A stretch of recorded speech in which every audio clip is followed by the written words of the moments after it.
Hello everyone, welcome back to the MIT Solutions. We're at question J now. So this is the last objective question before we move into the subjective section, and this one is quite good. The question says that let x denote the largest whole number that is less than or equals to x. So this is basically the greatest integer function, right? Or what we know as the box function. So anytime you put a decimal into this function, it returns the integer that is to the left of it in the number line. Okay, so if I take the number as 3.5, then I'll get 3 from it. Okay, because 3 is the immediate whole number or integer which is just to the left of it. Okay, and as the example that is given, box of minus pi, right? So minus 3.14, remember you have to go to the left. So if you go to the left from minus 3.14, you will reach minus 4 and not minus 2. Okay, so that is the only thing that you have to take care of in the negatives, but here we will not be dealing with that many negatives, so it's quite easy to figure out the positive part. So anything, let's say you put 12.5, you will get back 12. If you put 12.9, even then you will get back 12. But if you put 13, then you will get back 13. Okay, if it's an integer, it will return the integer.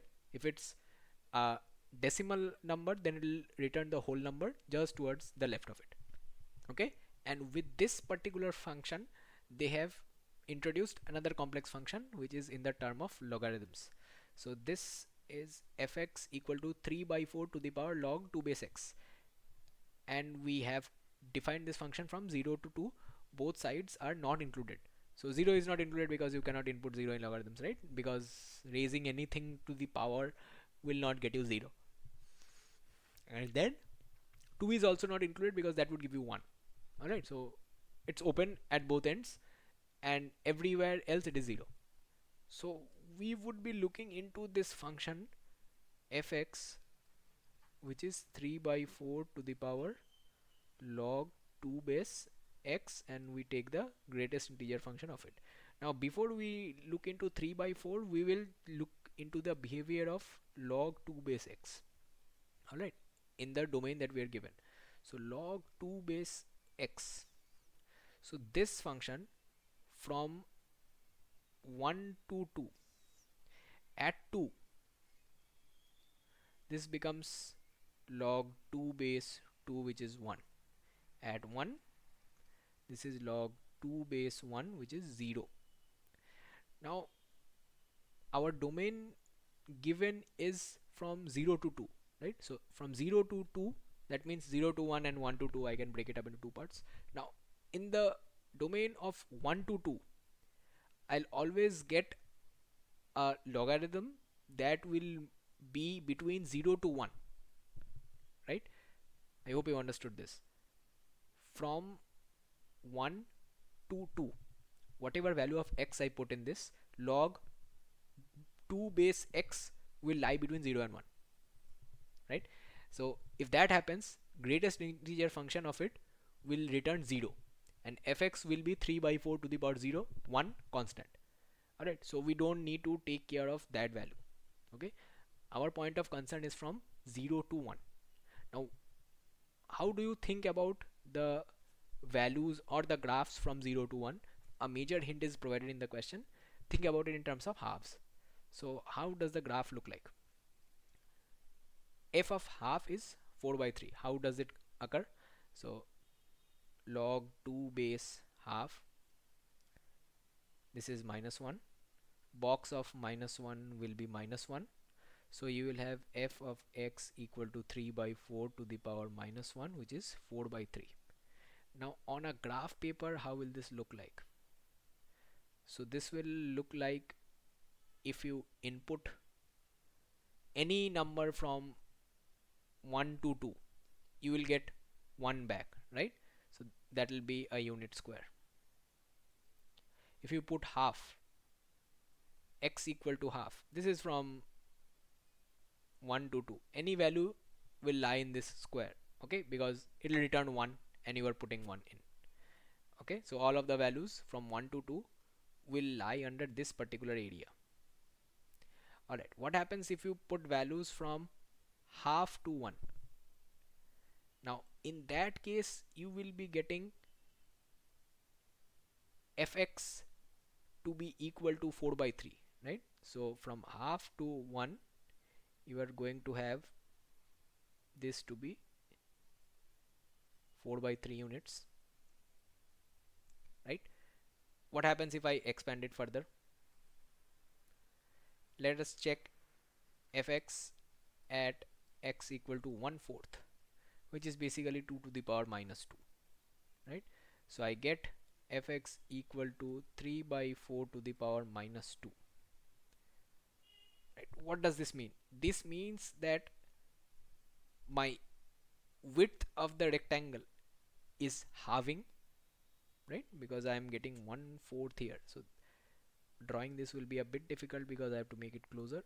1/4, and then the width of the rectangle will be halving, but the length will be multiplied by a factor of 4 by 3, right? Because this is 4 by 3 whole square, right? I hope you understand. At x equal to half, we had a height of 4 by 3. At x equal to half square or 1/4, we have 4 by 3 whole square. So as the length halves, as the width halves, the length gets multiplied by 4 by 3. Okay, so how does the area change? Area change will be equal to length into breadth, right? So half into 4 by 3, that will be equal to 2 by 3. So starting from the initial area of 1 square units, the next rectangle will have an area of 2/3 square units, right? The one after that will be 2/3 whole square units, and so on. Why do we say and so on? Because we are looking into the dwindling powers of half, right? We looked into half, half square. Now you might say that the powers are increasing, but why did I say dwindling? Because if it's a fraction and you increase the powers, the values are dwindling, right? So half, 1/4, 1/8, 1/16. Now remember, you can never reach 0 because it's an open interval. You are not reaching 0, but you can decrease in multiples of 2, right? Why I am looking into multiples of 2? Because we have the box function, right? So at half to 1, everything will get back to -1. At 1/4 to half, everything will get back to -2. At 1/8 to 1/4, everything will get back to -3, and so on. Alright, so this is why we encounter the factor of 2/3, because the breadth keeps getting halved and the length keeps getting 4/3 x'd. Alright, so ultimately the area changes by 2/3. Now this becomes a geometry progression. Alright, so total area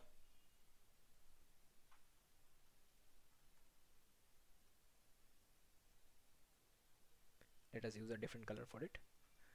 Total area under curve will be equal to 1 plus 2/3 plus 2/3 whole square plus dot dot dot and so on. Now this is a geometric series, right? So I would sum this as a by 1 minus r. So 1 by 1 minus 2/3, which is 3 square units, right? I hope you remember this formula. This is sum of infinite GP S equal to a by 1 minus r, this formula. Alright, now we get the sum of the infinite construction of rectangles to be 3 square units, and integration is basically the sum of area of the minor rectangles, right? Or the total area under the curve. So that answer will come out to be option C, which is 3. Okay, very interesting sum. Although this was given in a roundabout way, you would basically have to calculate the areas of the rectangles and look into the properties of the logarithm rather than look into the properties of integration. Alright, so I hope you understood it. If not, then do replay the video. I have explained it in quite a lot of detail. Try to draw a few more triangles if you can. and then you would clearly see how the logic evolves. All right. If you have any further questions, do not hesitate to mention it in the comments. Our team will get back to you with your solution. Okay. So I'll see you in the next one. Take care.